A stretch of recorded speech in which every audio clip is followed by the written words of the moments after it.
Oi, eu sou a Ana e esse é um episódio de Bob Roça.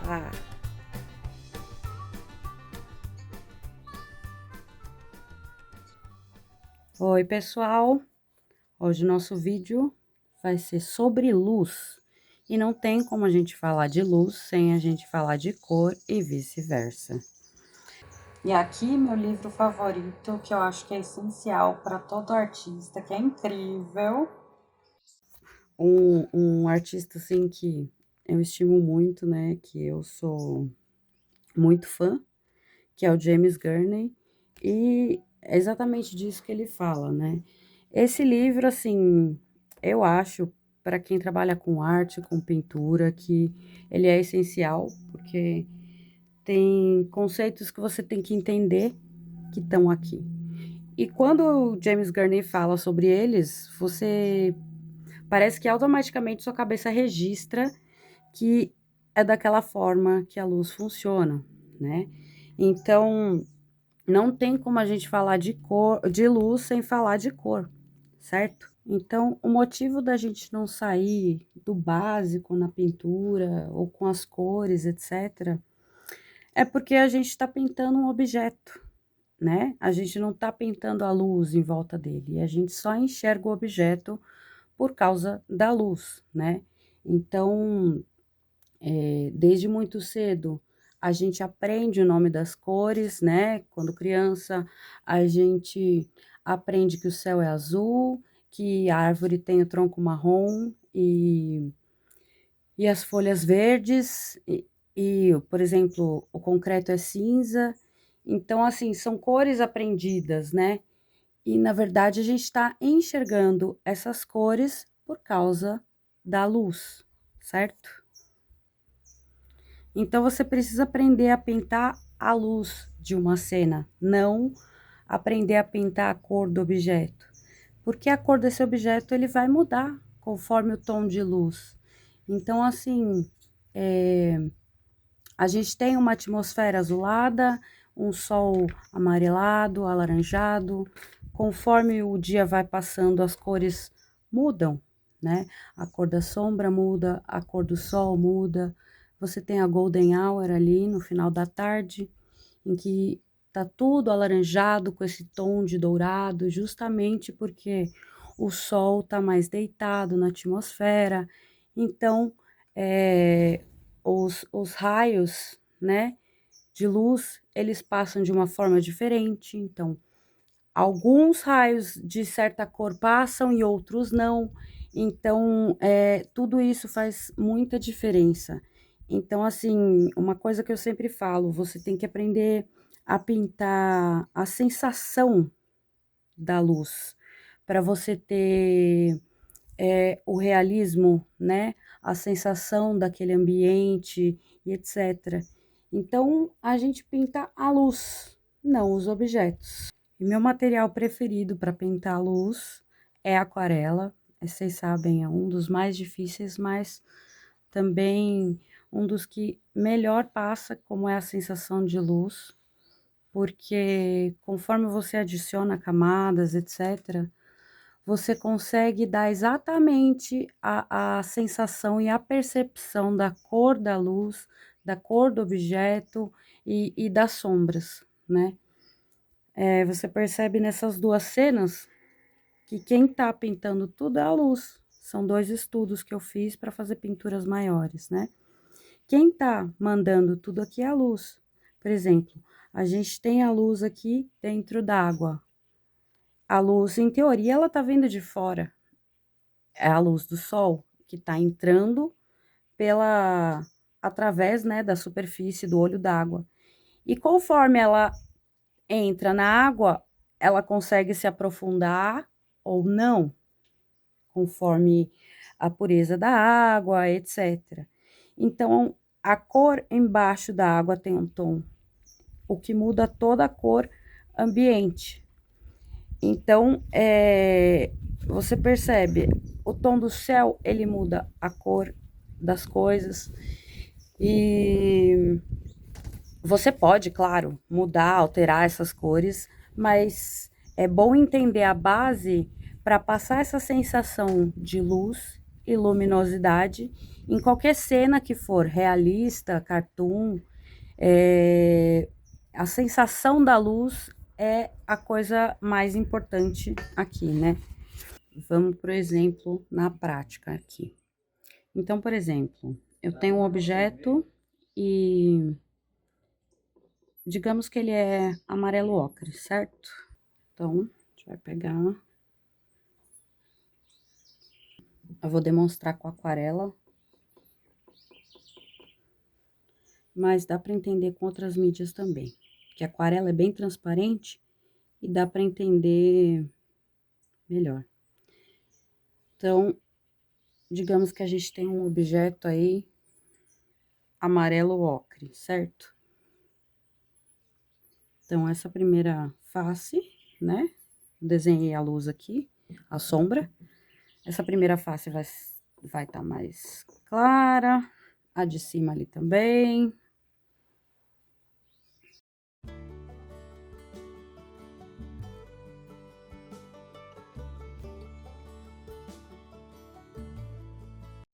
No pensamento comum, como é? Quando a gente tem um objeto em cima de uma mesa branca, a gente pensa que a sombra naturalmente vai ser cinza. Eu vou fazer uma demonstração aqui para vocês com preto, para vocês entenderem. Eu quase não uso preto em pintura, mas isso não vem ao caso agora.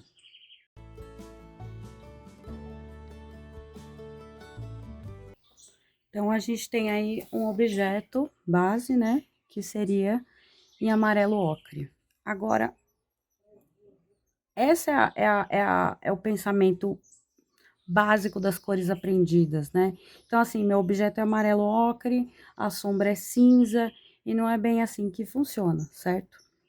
Então, agora aqui embaixo, eu vou demonstrar como esse objeto fica quando a gente expõe ele à luz ambiente e as cores do ambiente, né? Simulando a mesma coisa, que é um objeto amarelo ocre em cima de uma mesa branca. Então, aquilo que eu falei de analisar a luz também, né? Então, a nossa luz, ela tá vindo daqui, né? Daqui. Ela tá incidindo nessa face, e aqui não, porque ela vai estar na face de sombra. E essa aqui é a sombra do objeto projetado. Então, a nossa sombra, a nossa luz do sol, ela é um pouco alaranjada. Nesse caso, vamos fingir que é que nem o caso hipotético que eu falei. É uma golden hour. Então, eu preciso ter esse tom de amarelo junto com a luz, né? Na aquarela, a gente começa da luz, né, pro escuro, ou seja, do claro pro escuro, porque as cores elas vão se mesclando entre elas e depois não dá mais para clarear, como por exemplo com o guache, uma tinta acrílica. Então, na aquarela a gente parte a pintar primeiro da luz. Então, vamos começar aí. Então, esse amarelo ocre aqui, ele vai ser exposto a um pouco de laranja.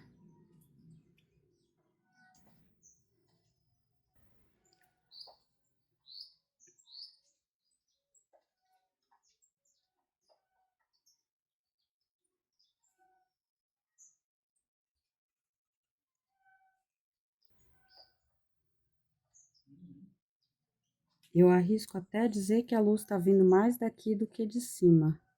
Então, significa que essa face, ela pode ser um pouquinho mais clara que a de cima.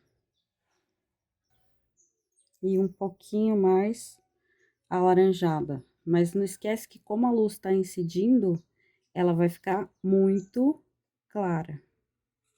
Então, aí, utilizando como base o círculo cromático, as cores complementares, a gente vai fazer a cor da luz assim.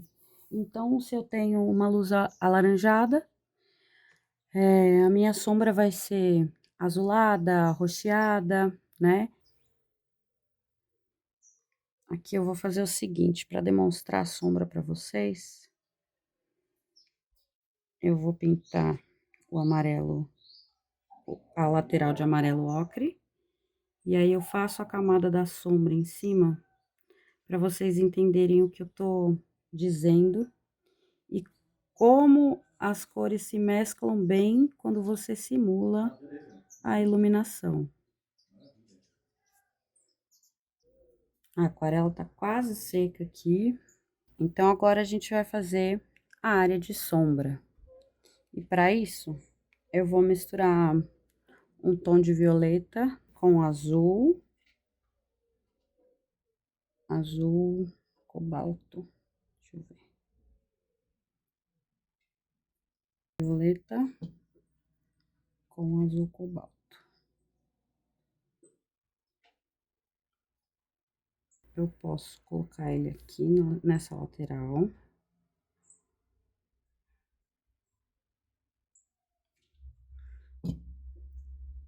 E puxar o mesmo tom para a mesa. Imagina um objeto exposto à luz do dia, em cima de uma mesa branca. A gente tende a achar que a sombra é acinzentada, mas a sombra vai nesse esquema de cores complementares que eu mostrei para vocês. Então, se você prestar atenção em um objeto, em uma mesa branca, com uma luz que esteja forte incidindo, você vai prestar atenção e ver que a sombra dela é arroxeada. Minhas galinhas aqui, discutindo.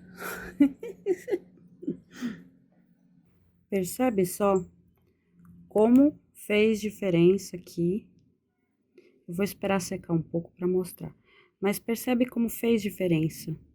Aqui, as cores que a gente imaginava que seriam dessa forma, a sombra, a incidência de luz, e como na verdade tem que ser, e a naturalidade que dá quando a gente usa essa ideia de luz, cor e cores complementares. A sensação, a ideia da cor, ela muda, entendeu?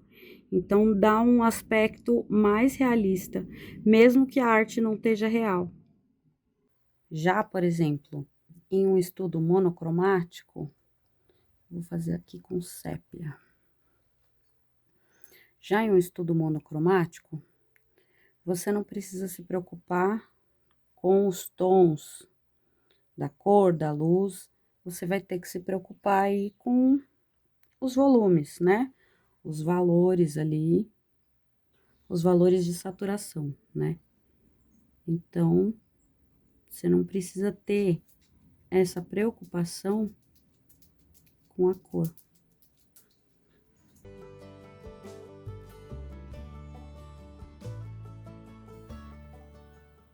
Então, perceba, eu tô usando a mesma cor com mais ou menos saturação. No caso da aquarela, com mais ou menos pigmento.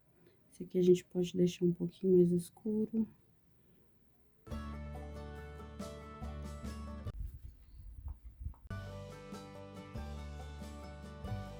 Então, temos aí uma cena, né? Como seria a cor do objeto e da luz conforme o imaginário, né?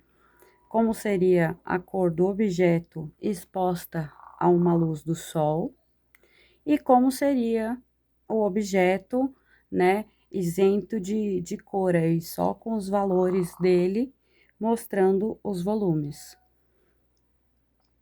Agora eu vou dar o exemplo da árvore, né, que eu tava falando sobre termos cores pré-concebidas. Então, quando a gente é criança, a gente vai aprender ali, a professora vai apontar para a copa da árvore e vai falar: olha, a copa da árvore é verdinha. Então, a gente, no nosso imaginário, uma copa de árvore, ela é verde.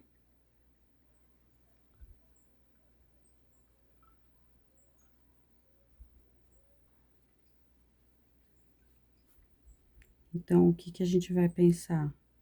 No imaginário comum. Imaginando a luz vinda daqui, como as caixinhas, a gente vai pegar o quê? Um verde mais escuro e colocar ali. E a sombra daquele jeito que eu falei. Cinza. Usando um preto diluído.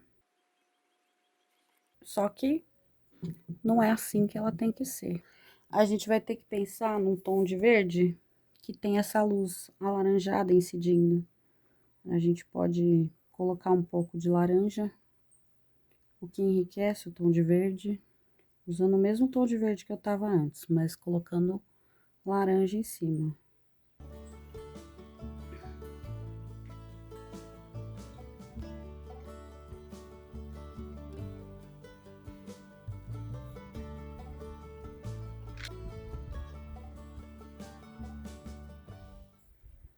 Já no tom da sombra, a gente pode jogar um pouco de violeta.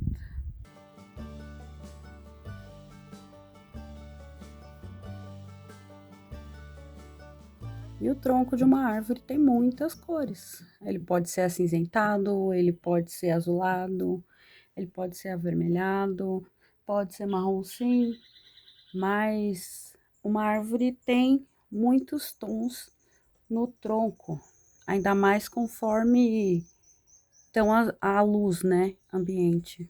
Eu vou dar um exemplo na prática, peraí.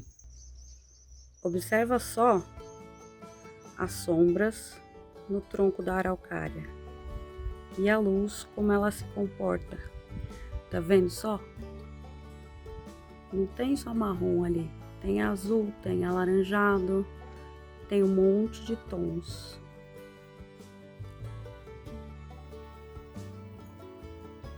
Então, deixa eu pensar. Vou jogar um tom de amarelo ocre nesse tronco. Um pouquinho de azul, talvez. Acho que fica legal. Que aí dá uma neutralizada no tom. Mas eu vou deixar o amarelo predominante ainda assim. Misturar azul ultramar com amarelo ocre.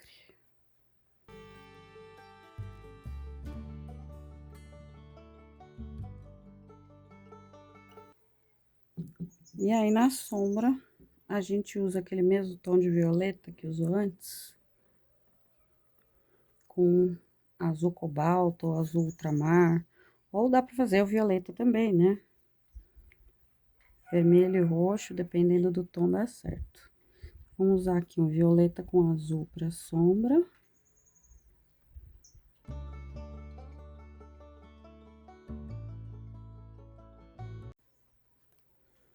E olha só como esse tom ficou mais natural do que o primeiro.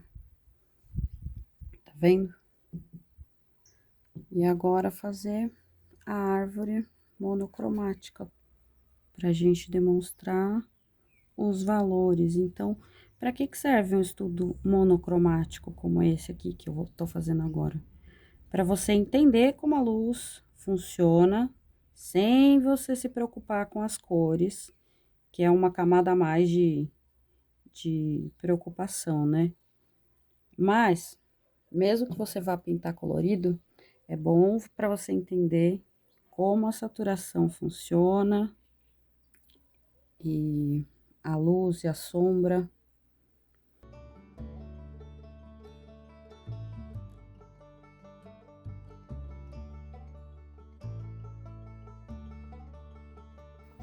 Então, deu para entender mais ou menos que a gente já tem uma cor pré-concebida da luz, de como ela é, de como ela tem que ser. E na verdade, a gente tem que desconstruir isso para reconstruir algo mais próximo à luz natural para entender como a cor funciona, como ela se comporta. E aqui, para entender como os volumes se comportam, quanto de tinta você tem que usar ou não, né? Numa parte ali que você quer mais saturação, mais pigmento, você tem que usar. e etc, né? Agora, voltando a falar da cor de luz, sombra, o nosso imaginário é que a sombra das coisas é cinza, certo? Em teoria, se a gente tiver uma luz branca, a sombra pode sim ser acinzentada. Mas, para isso acontecer, você teria que ter um ambiente muito isolado, sei lá, uma luz de estúdio branca, com estúdio branco, que nada tivesse incidindo.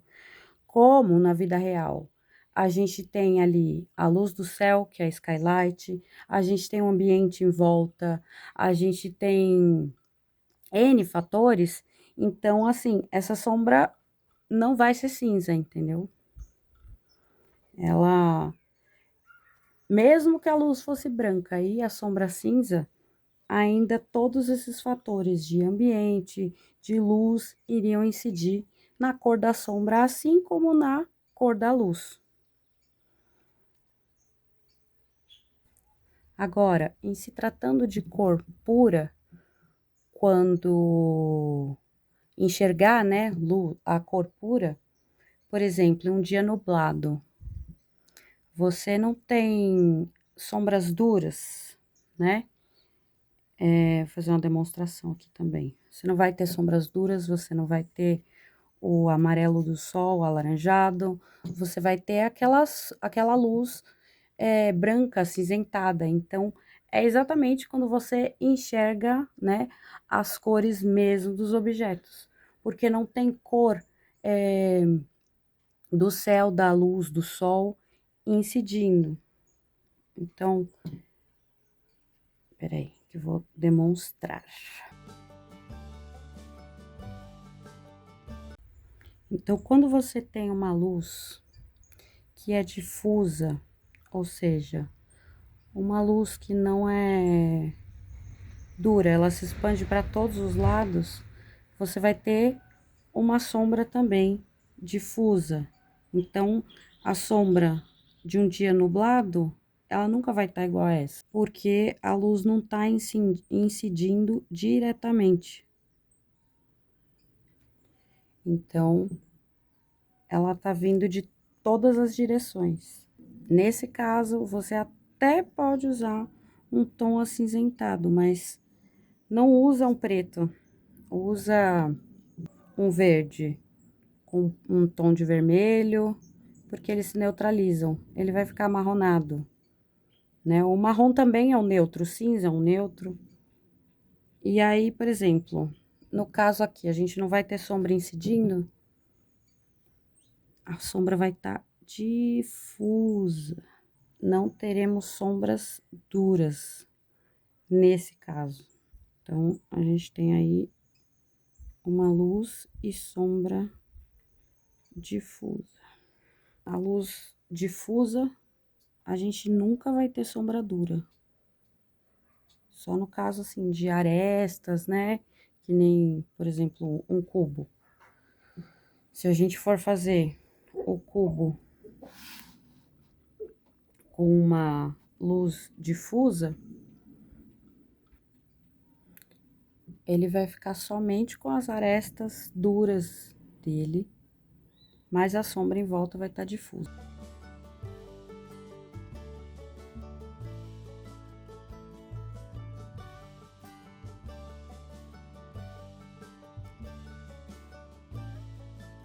Então, no caso da luz difusa no cubo, ainda assim você vai ter algumas arestas duras, por causa da construção do objeto, no caso de um prédio, etc. Mas observa que as sombras em volta, elas não estão mais duras, elas não estão projetadas. Então, ela se comporta de forma bem diferente nesses dois casos. E tem N casos, né, de tipos de luz, luz refratada, radiosidade, etc., que aí ainda é outro caminho, né?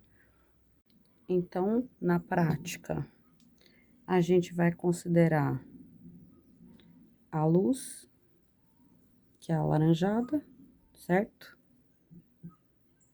O objeto, que em teoria é amarelo ocre, fica quase o mesmo tom na filmagem, tá? mas não são. O amarelo ocre, que seria o objeto. A nossa luz do céu, certo? Que tendo um tom alaranjado, ela vai ser um azul arroxeado, por aí.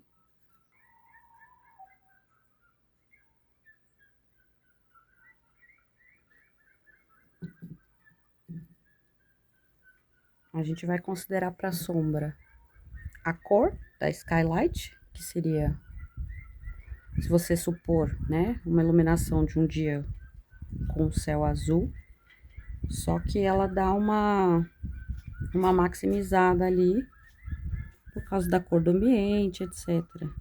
Então, a gente considera o azul como skylight, mas o tom da sombra um arroxeado. Ele se mescla bem com as outras cores.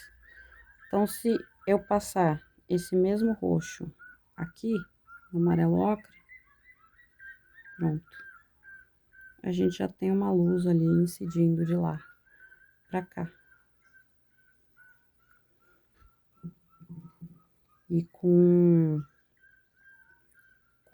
a composição correta da luz, baseado na luz ambiente.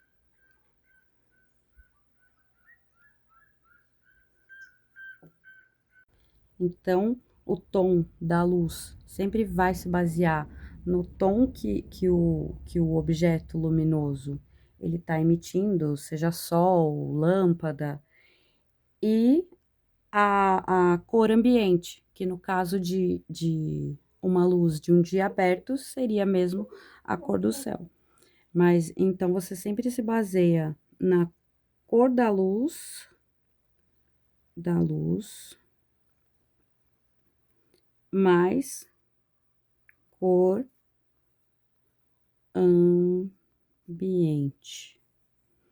Para você pintar, tonalizar a sua cena, certo? E esses são os tons que vão definir a gama, né? O tom, a gama de cores que você vai ter nessa cena. Os tons da luz e da sombra. Quando você entende esse sistema, você pode alterar a cor da luz e da sombra para que você quiser. É só usar essa lógica de complementares que funciona bem. E ir distorcendo, né? Se você pegar o círculo cromático, você pode ir distorcendo.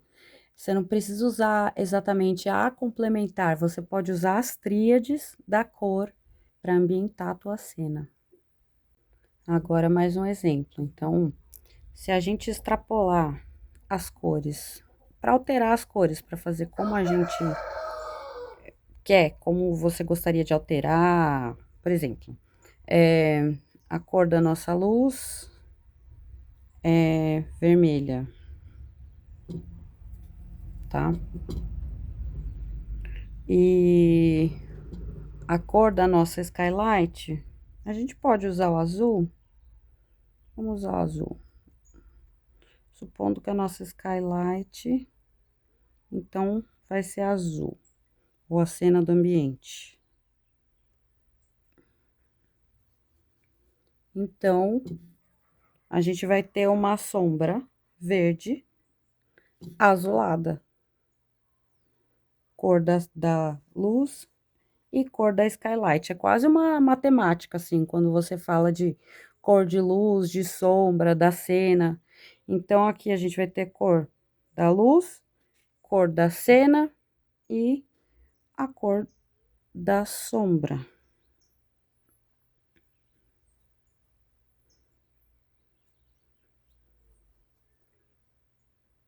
Pronto. Eu vou demonstrar na árvore, tá? Então, considerando uma cena que a nossa árvore tá embaixo de uma luz avermelhada.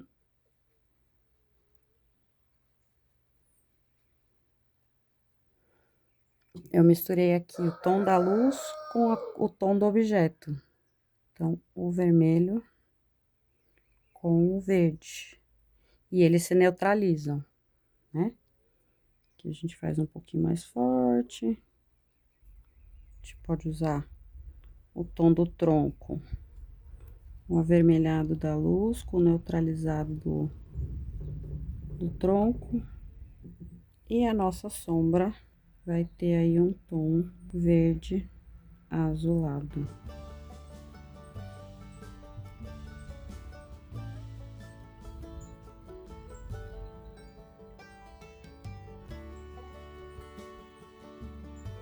Pronto. Deu para entender? Deixem suas dúvidas aí nos comentários, por favor. Então, assim, cor e luz são assuntos bem extensos, mas essa, sim, é uma boa base para você entender e começar a utilizar as cores, né, certas para simular um realismo, ou as cores que te apetecem, né? No caso de mudar o esquema de iluminação. É bem bacana. É uma lógica, né? Basicamente. A luz é uma lógica e que a gente usa as cores para conseguir simular. Bom, já num objeto reflexivo, a luz se comporta um pouco diferente, né? Então, nesse caso, a gente tem luz refletida para quase todos os lados, né, dos objetos. Mas a gente só tem três fontes de luz, né? Duas no caso, né? A luz aqui do ambiente onde eu tô, a iluminação, e a luz de fora que tá vindo daquela direção, Então, ao pintar um objeto reflexivo, você tá pintando luz que reflete nele, né? Mais do que a iluminação, né, geral do ambiente. Tudo que você tá vendo refletir é a luz conforme a sua perspectiva, né? De visão ou da câmera, você vai ver, tá vendo o reflexo? Ele vai se comportar diferente conforme o observador. E dá pra ver bem aqui o tom do céu. Então, para exemplificar aqui, né?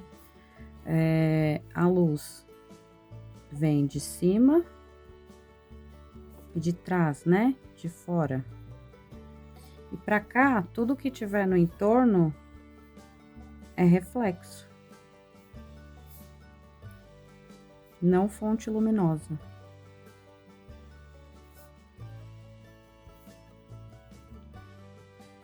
Então, nosso objeto fica mais ou menos assim.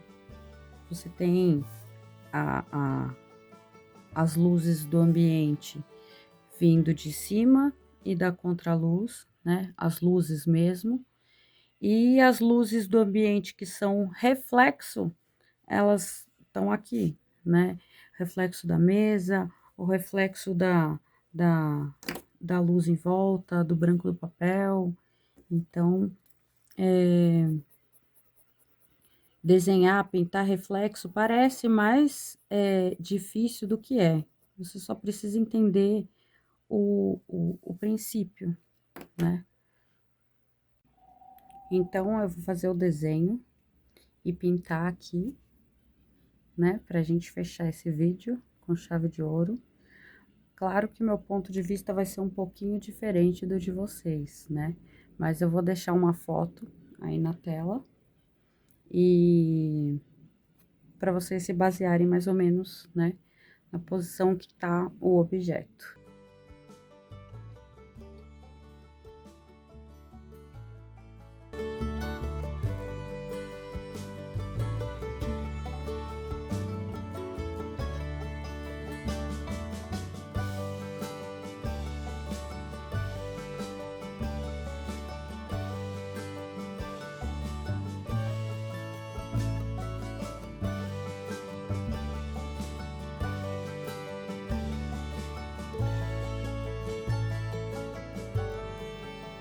Pronto. Agora é a hora da gente começar a pegar bem forte nos azuis, né? Na cor do objeto mesmo, que as luzes já estão ali mais ou menos marcadas. Agora a gente vai começar a marcar a luz do objeto e sombra, né? Porque no caso de um objeto reflexivo, tá tudo acontecendo ali ao mesmo tempo. Então, vamos lá.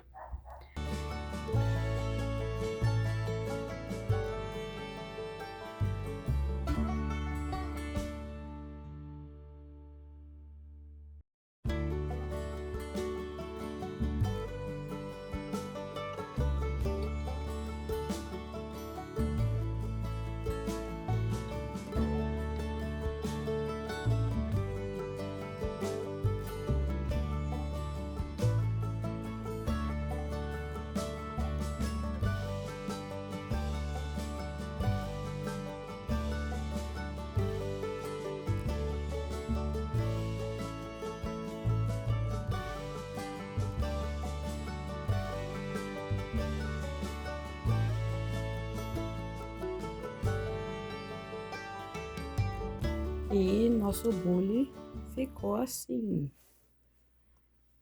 Esse papel não é dos melhores, então fiz o que deu. Vou ficando por aqui enquanto essa pintura seca.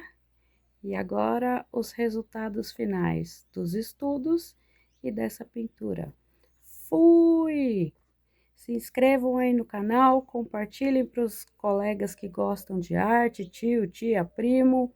Curtam o vídeo e até a próxima. Tchau! Fui!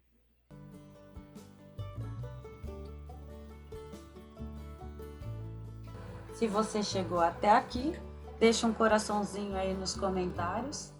E se você fizer os exercícios propostos aqui no vídeo, me marca lá no Insta. Beijo!